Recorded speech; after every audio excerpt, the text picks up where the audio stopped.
Now, if you're a woman and looking for a job in China, you might expect to be asked to take a pregnancy test by your potential employer.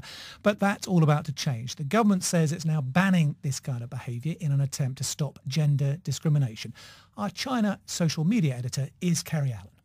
It was very common, and there's been a big discussion in China for a long time now, particularly amongst women on social media, saying that they've been asked very personal questions in job interviews, whether they were married, when they were intending to have children. I've seen stories of women saying that they've been asked by male employees to schedule a pregnancy if they wanted one.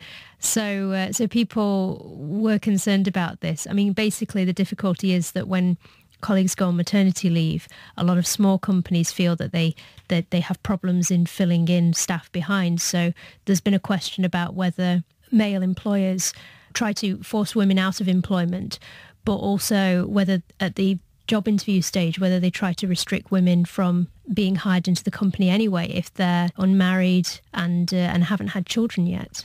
So why are the authorities bringing in these fines for companies that ask these kind of questions now? What's changed?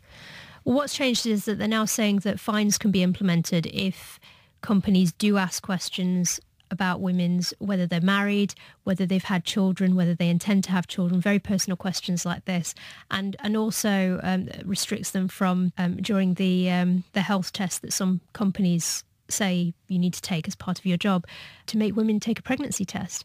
The minimum fine that companies can now receive is about $1,500. So it's a hefty fine. So it's being promoted as a law that is equal for women. But there's a lot of concern online about this, with people saying that they actually think that it's going to discourage companies even more to hire women because they don't want to slip up on these kind of questions. So they might just hire a male candidate over a female candidate outright so that they avoid any difficult questions anyway at the interview stage. And there have been concerns anyway about the fact that it's not just a problem at the interview stage, but also women who are in long-term employment, that if in the future they do decide to have a child, there's the difficulty that their employer may start bullying them or trying to find reason not to pay them when they go on maternity leave.